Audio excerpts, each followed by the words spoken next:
perceraian. Apa kata Alkitab?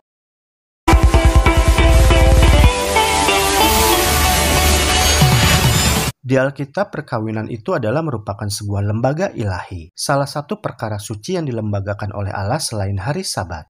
Oleh karena itu, gereja memiliki sebuah tanggung jawab yang unik dan kudus, baik itu untuk mencegah perceraian maupun sekiranya perceraian tersebut nantinya terjadi. Dan sedapat mungkin, gereja membantu menyembuhkan luka hati yang diakibatkan oleh dampak jika terjadi perceraian di antara umatnya. Suatu pernikahan yang diajarkan oleh ilahi adalah berlandaskan kasih dan ikatan permanen yang berlangsung sampai kematian merenggut salah satu dari pasangan suami istri tersebut. Namun ada saatnya, terjadi juga perpisahan atau perceraian yang salah dengan alasan karena hal itu tidak dapat dielakkan. Misalnya karena adanya penganiayaan fisik terhadap pasangan atau anak. Alasan seperti demikian dalam beberapa hukum sipil di suatu negara, keputusan untuk sebuah perpisahan atau perceraian bisa jadi diizinkan. Atau mungkin terjadi juga perpisahan atau perceraian yang disebabkan oleh faktor-faktor lain. Namun apapun alasannya, Alkitab tetap tidak mengizinkan perpisahan atau perceraian di antara suami istri yang telah terikat oleh pernikahan.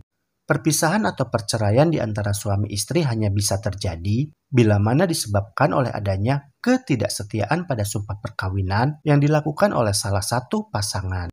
Yaitu bila salah satu pasangannya berselingkuh atau berzina atau melakukan percabulan dengan orang lain. Dalam kasus berselingkuh atau berzina atau percabulan yang dilakukan oleh salah satu pasangan, meskipun karena alasan tersebut dibolehkan untuk berpisah atau bercerai, namun lebih baik diupayakan terlebih dahulu untuk memberikan pengampunan. Memang dalam hal ini sangat membutuhkan kebesaran hati, diperlukan untuk memandang kepada Allah yang Maha Kasih dan juga Maha Pengampun. Alasan lainnya yang diizinkan untuk berpisah atau bercerai adalah bila salah seorang pasangan telah menikah kembali atau meninggal dunia. Selain ketiga alasan tadi, yaitu bila salah satu pasangan berselingkuh, berzina, melakukan percabulan, salah satu pasangan telah menikah kembali dengan orang lain, dan salah satu pasangan telah meninggal dunia, maka tidak memberikan hak alkitabiah untuk menikah kembali pada kedua belah pihak. Jadi, selain ketiga alasan tersebut, maka pasangan suami istri Kristen tidak diizinkan untuk berpisah atau bercerai. Juga tidak diizinkan untuk menikah kembali dengan orang lain. Alasan pasangan suami istri Kristen tidak diizinkan untuk berpisah atau bercerai karena firman Tuhan menuliskan seperti ini. Matius 19 ayat 6. Demikianlah mereka bukan lagi dua melainkan satu. Karena itu apa yang telah dipersatukan Allah tidak boleh diceraikan manusia.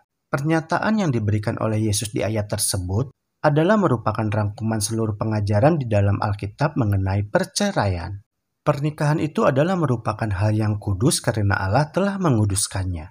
Dan Allah telah mempersatukan pasangan suami dan istri itu kemudian memeteraikan persatuan mereka. Jadi pengertian orang Kristen mengenai perceraian dan pernikahan kembali itu haruslah didasarkan atas kebenaran ajaran kitab suci. Dan pernyataan Yesus di ayat tadi juga telah membuat jelas, yaitu tentang prinsip Alkitabiah dasar yang mencakup pemahaman orang Kristen mengenai perceraian.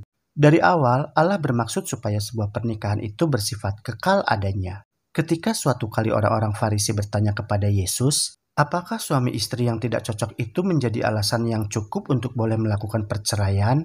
Maka Yesus menjawab dengan mengukuhkan contoh model pernikahan di Eden antara Adam dan Hawa, yaitu sebagai suatu contoh persatuan pernikahan yang permanen.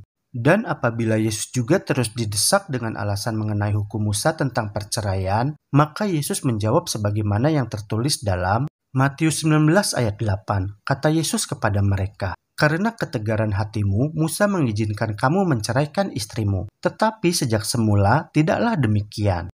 Jadi bagi para pasangan suami istri Kristen, kita harus ingat bunyi kalimat terakhir ayat tadi. Tetapi sejak semula tidaklah demikian.